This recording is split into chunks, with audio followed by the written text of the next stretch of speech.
Yeah. And you weren't really sparring. You were fighting. We were fighting all the time. And guys getting dropped all the time. And that was just the kind of gym that I was in. There's no coming back from that. The people who, like, dissipate their teeth through drug usage, you don't get, like, a second set. Didn't look like he got out of first gear. Jake Paul was just on pure survival mode from round 1 right through to round 6.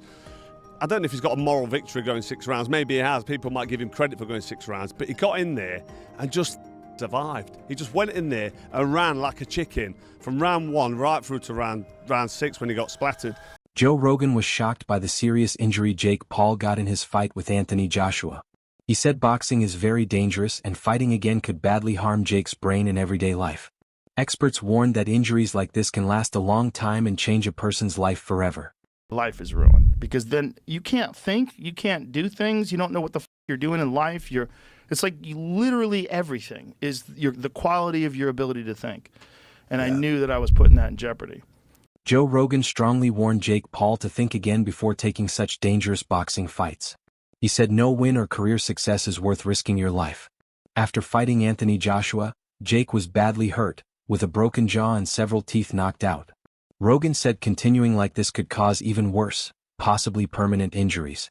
He stressed that the fame and excitement are not worth the high personal cost, and that health should always come before glory in the ring. Here's the thing. Look at all them celebrities like dude from the Mighty Ducks, the little boy actor that got strung out on drugs. And all his fronts and all his teeth were missing from being on meth or whatever, you know what I mean, whatever drug of choice he was on. There's no coming back from that. The people who, like, dissipate their teeth through drug usage, you don't get, like, a second set. So if I'm not mistaken, the dude from Mighty Ducks, somebody, like, he's been clean and they gave him a makeover and he has, like, pretty much fake teeth. So, yeah, the teeth are going to be cooked. Now, I agree with the other part that Rogan was saying, but let's keep going. Yeah, I think he went into that fight knowing that was probably going to happen. Yeah. And ultimately, the big win for him would be that he was even willing to do it and that he could do well for a little bit. Yeah, and I've already expressed my thoughts on this. I'm not giving no props for a person who says I am a real deal boxer because I went in and get smashed and got my jaw broken, but I lasted longer than Ngannou. But I was crazy enough to try. Because, to be honest, we're way past the honeymoon stage with a person like Jake Paul. You've been in this for long enough to go through fight camps, dedicate your time, effort, energy, money, spar with people. You spar with some quality names because you have resources and money or whatever. So we're well past that to the point where you just get credit for stepping in. You maybe got credit your first fight or whatever, first couple of fights, for coming from your background. David Haye explained why Anthony Joshua didn't knock out Jake Paul in the first round. He said that even though Joshua didn't throw very hard punches early, Jake still got hurt. Haye explained that boxing is not about instant knockouts because damage builds up over time. Jake moved well and avoided big shots, but the repeated hits slowly wore him down. He said Joshua should not be blamed for taking his time, since control and accurate punches matter more. Even though Jake survived early rounds, his injuries show how dangerous boxing really is. So that's usually what happened. What was always going to happen. You know, a lot of people thought he would only last 1 round, 2 rounds, but you got to give Jake credit. He went out there and had a solid game plan and was implementing it at times. Was landing shots and was avoiding getting hit with the big shots. But there's a reason we have weight categories in boxing, and I'd say he sticks with the cruiserweight division where the guys are the same size as him, because that, without having the schooling, the many years, I was able to give away 100 pounds in weight because I've been boxing since I was 10. I was an international amateur and world champion at cruiserweight. That's why I was able to do the big jump and use the tactics that he used to win the heavyweight championship. But credit to him, nothing but respect for Jake Paul for putting on such an event and putting himself in harm's way. I would imagine some people back home for you are going to say, man, AJ should have gotten out of there in 2 rounds. No, anyone who understands boxing knows it's very difficult to close the range on someone who doesn't want to hold his feet. And is AJ supposed to just run around swinging and missing? No, he's supposed to wait for the right opportunity, which he did. And once the opportunity presented himself, he landed and the fight was over. But anyone who kind of gives AJ stick because he didn't knock him out in one round doesn't understand boxing. What level would you say Jake Paul is after that performance? Pardon? What level would you say Jake It's Paul hard, is? it's hard to tell. It's very, very difficult to see what level he was because he was fighting someone in the top five in the world. So Analysts are speaking out more about Jake Paul's boxing career and say he should think seriously about quitting. They say he often avoided very tough opponents, usually fighting retired boxers or athletes from other sports, which made people doubt his record. Because of this, many fans felt he never truly proved himself against top fighters. Now, after being knocked out by Anthony Joshua and Tommy Fury, analysts say the risks have finally caught up with him. They believe these losses show his boxing career may be over, and continuing to fight could be very dangerous. Beat black fighters, not boxers, like Anderson Silva, Tyron Woodley. None of them are boxers. Nate Robinson, who's a YouTuber. So I guess, over the hill, retired Mike Tyson, who's 60, almost lost his life before the fight and had blood transfusions and was coughing up blood and was transported off of a plane for passing out. And Jake Paul wanted to fight him and still tried to knock him out. A lot of y'all like to say he had mercy on Mike, but I promise you, I watched the fight. Just go back and watch it again. He was trying to knock Mike Tyson out from beginning to end. He could not do it. The reason he couldn't do it is because he refused to get too close to Mike Tyson, because Mike Tyson always would swing back, and he knew could not take that punch from Mike Tyson. So he hit and he ran. And at the end of the fight, he was not showing mercy on Mike. He was trying to make sure that he doesn't get knocked out or caught with something stupid, because he knows he's about to win. He didn't want to risk it. I'm not going to keep letting y'all run with this narrative that Mike Tyson was following a script with all these fake script posts running around on Facebook, or saying that he had mercy on Mike. No, he didn't. Eddie Hearn calmly talks about how the fight went and says everything happened as planned. He explains that the main plan was to stay patient, stay in control, and slowly wear Jake Paul down before ending the fight. Hearn says he first thought the fight would end much faster, but later he was happy it lasted longer so the full plan could work. He remembers moments in the ring where Anthony Joshua stayed calm, focused, and never looked worried. For Hearn, this showed Joshua's experience and smart thinking in the ring. He also laughs at online talk and criticism, saying none of it changes the result or how well the plan was carried out. Break him down. He said before the fight, I'm going to break him down and then I'm going to knock him out. And that's exactly what he did.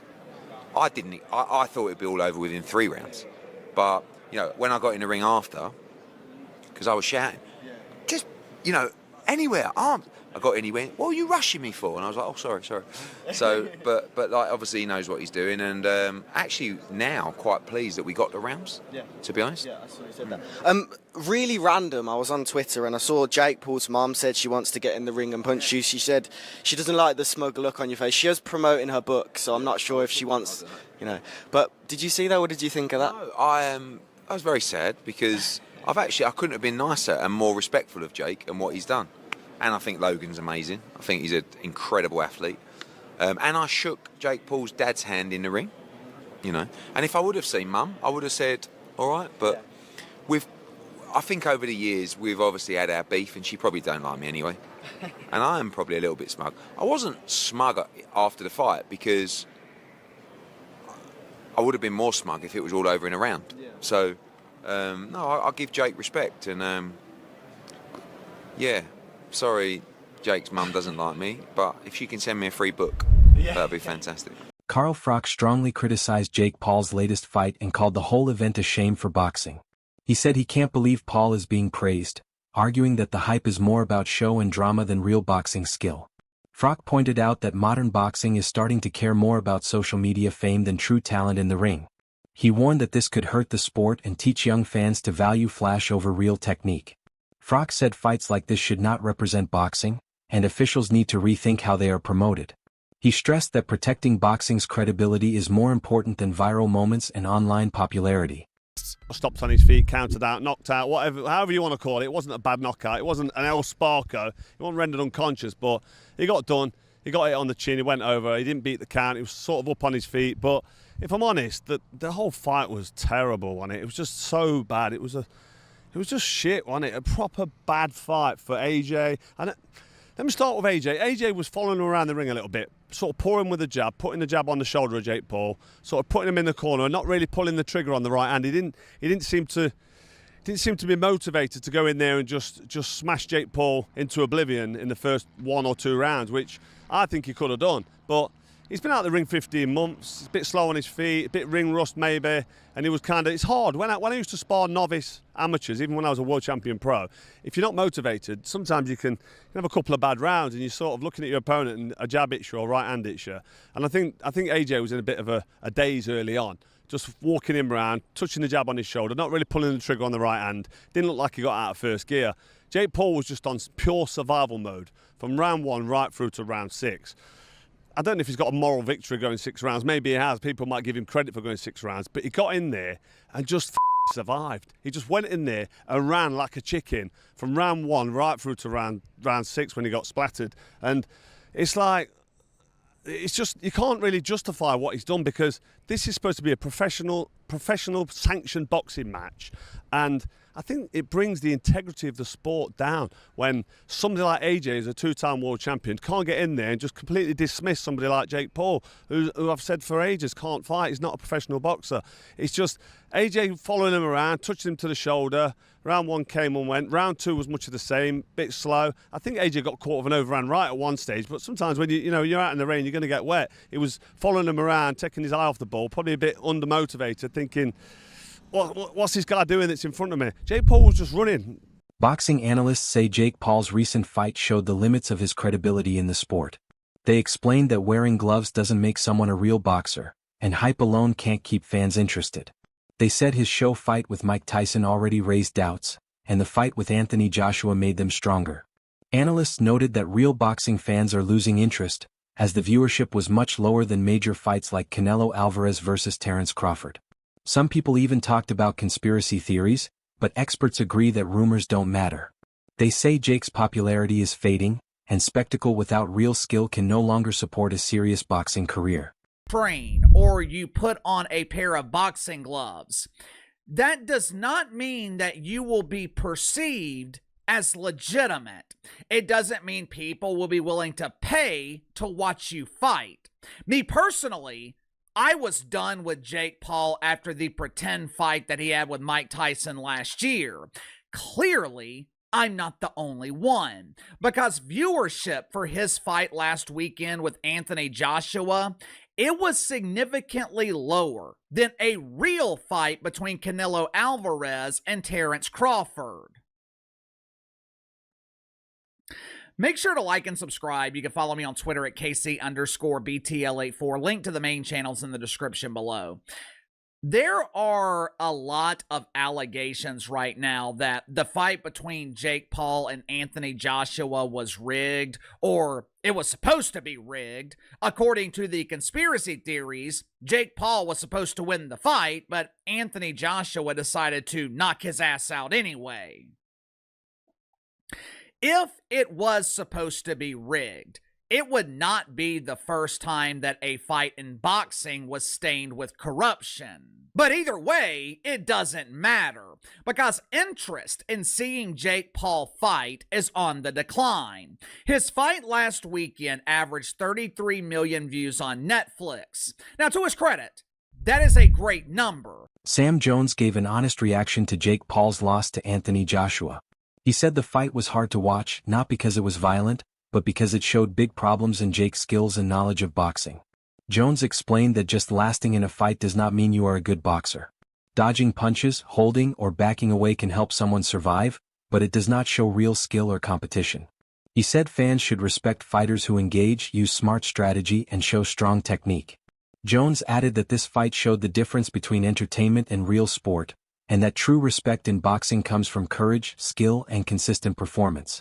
Action to Anthony Joshua knocking out and breaking Jake Paul's jaw. Just talk to me right now about the fight itself and then we'll break it down. Bit of a crap fight, if we're all honest. It was like watching Jaws 2 when all the kids went out on their boats and they were in the middle of the sea and the shark was just surrounding the boat, just like that's what it was like. It was just like it was like a shark circling its prey and just like it was like nibbling, and eventually got him. But Jake Paul showed big plums in there, no matter what anybody says about him, because I've seen people say, yeah, he went in there to survive. Yeah, okay, he went in there to survive. He's a guy that's been boxing a couple of years against a unified champion of the world who can really punch. Yeah, it wasn't the best. It wasn't the best fight. It just wasn't the best thing to watch, was it? Like it was just, yeah, it weren't great. I just want to see now Tyson Fury against Anthony Joshua. I think at the stages of their careers they're at, AJ and Tyson Fury, we don't need to see interim fights, Andrew. We don't need to see interim fights because they're just potential banana skins. We want to see two of the best heavyweights of this era going at it. Duke McKenzie shared a clear and experienced view on the fight between Anthony Joshua and Jake Paul. He said his comments come from knowledge, not personal dislike. McKenzie explained that the result of the fight speaks for itself. The strong knockout showed the clear gap in skill and preparation between the two fighters. He said this is not about insulting anyone, but about facing the truth of professional boxing. For McKenzie, moments like this remind everyone how high the level is at the top, and the result alone proves that success in boxing requires real skill and experience. It reminded me of like when you got a fly on the windscreen and you're trying to swat it, and you're trying to swat it and you miss and you keep tapping, and then eventually, bang, you get it. That's exactly what that fight was. Jake Paul didn't get in there to win last night. He got in there to survive. And he didn't do a better job of surviving. He sold the fight brilliantly. That's what he is. He's a salesman. And he's a YouTuber, influencer, call him whatever you want.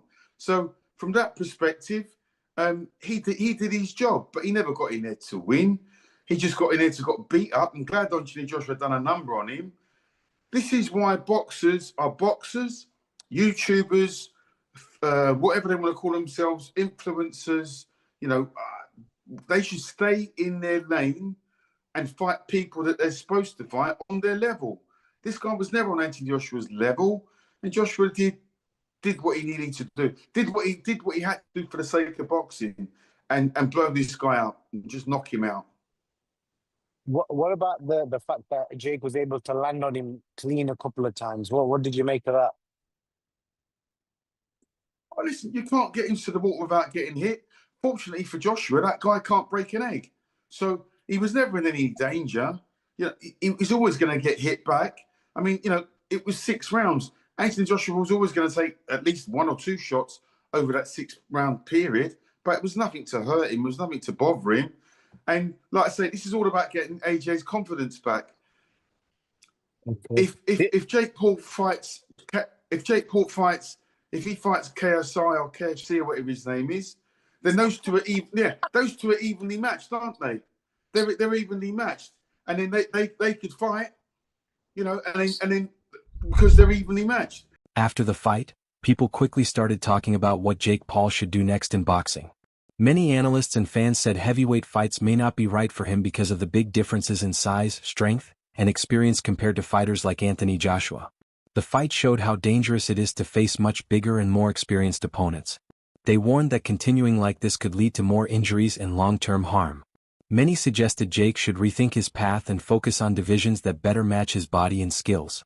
The discussion highlights how important smart career choices are in boxing, where safety matters as much as ambition and entertainment. Effort he gave.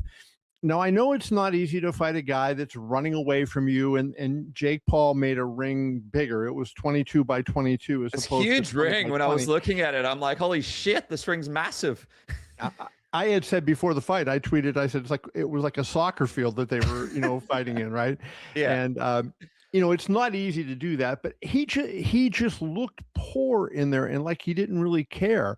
And, you're being paid that much money and people are, I looked at tickets today just to see on their ticket map how many tickets were left and what it was like. and there was tickets being sold for $3,500. And then this is the kind of performance, if you're AJ, that you give when you're being paid $35 million and people are paying that much money to get in. I thought that was, the whole show was awful. Netflix ought to be embarrassed for putting that on, but that main event was just. That's all for today's video. Keep watching for more.